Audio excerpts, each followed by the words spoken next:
All right, so let's go ahead and take a look at section 2.1 as we get into chapter 2 here.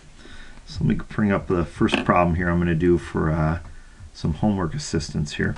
All right, so 2.1 number 10 basically says complete the table and make a conjecture about the instantaneous velocity at time t equals 2. So one of the things to remember about a problem like this is, let me see here, there we go, there we got my pen up there, is essentially what we're doing is we're calculating the slope. So really what we're saying is the average velocity is equal to s of t1 minus s of t0 over t1 minus t0.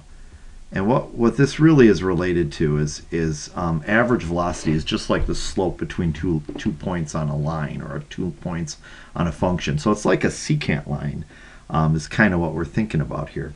All right, so if I'm going to go ahead and do this, what I would do probably is I would start by saying, well, I need to get 3, I need to get 2, I need 2.5, 2.1, 2.01, so on and so forth.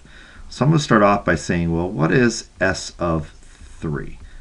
All right, so to do s of 3, I might pop out of this actually here. Let me do this. Keep my annotations here and bring up a calculator real quick. And so on my calculator here, I'm going to go 3 squared. So basically I'm plugging in 3 for that t. 3 squared is 9. I'm going to multiply that by 4.9. And it's going to be a negative 4.9 equals negative 44.1. And I'm going to add that to, parenthesis, 30 times t. So 30 times 3. And that's going to add to 20. And now I get a number like 65.9. So I go back into my slide here real quick. And I determine that s of 3 equals 65.9. If I wanted to do s of 2, just to complete this first one here, because I'm going again from 2 to 3, then s of 2, keep my annotations here, bring back up my calculator, and I get 2 squared times 4.9 negative equals that, plus 30 times 2 plus 20. So I'm getting 60.4 on that one. So I'll go back in here, and this one's going to be 60.4. And I'm not going to do all of them, but you need to do all of them in your case. You need to go through all of them like we just did. Taking 3 and plugging it into the function and solving. Taking 2, plugging it into that function up here and solving. And then taking s of 2.5, plugging it into the function up here for t and solving. And s of 2.5 was 64.375. And then I'm going to need s of 2.1. And s of 2.1 is 61.391. And then s of 2.01, which equals 60.50351. And then finally s of 2.001, which equals 60.4103,951. All right, so again, this is just done by taking the 3, plugging it into this function, taking the 2, plugging into this function, taking the 2.5, plugging into this function, so on and so on and so on. Now, to calculate the V average for 2, 3, what I'm going to do is I'm going to take S of T1, subtract S of T0, and divide that by t1 minus t0. So I'm going to take the bigger number, s of t1, which in this case is going to be 3. And so s of 3 is 65.9. So let's just do this. V average equals 65.9 minus s of t0, for this one's going to be 2, which is 60.4. And I divide that by 65.9. Oh, excuse me. Messed that one up there for you almost. Eraser.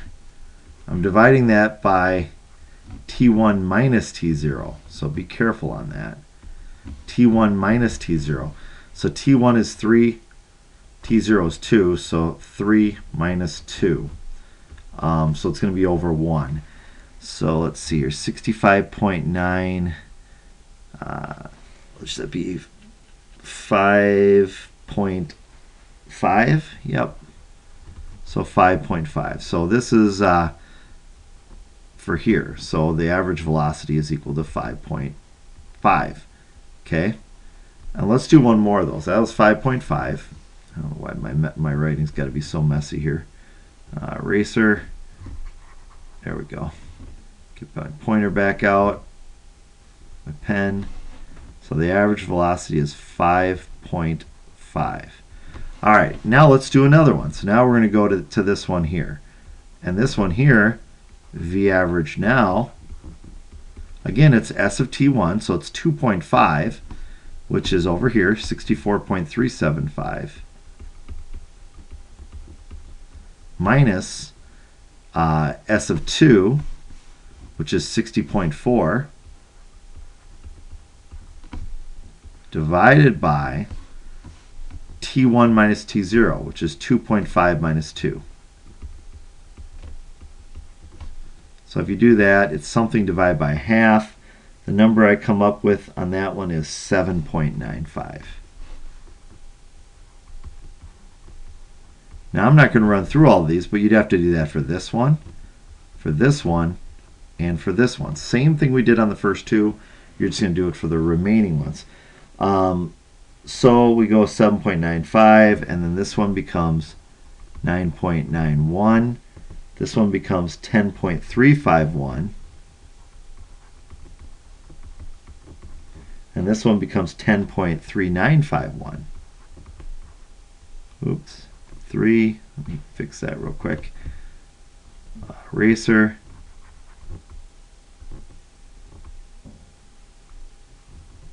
Pointer, pen. 10.3951.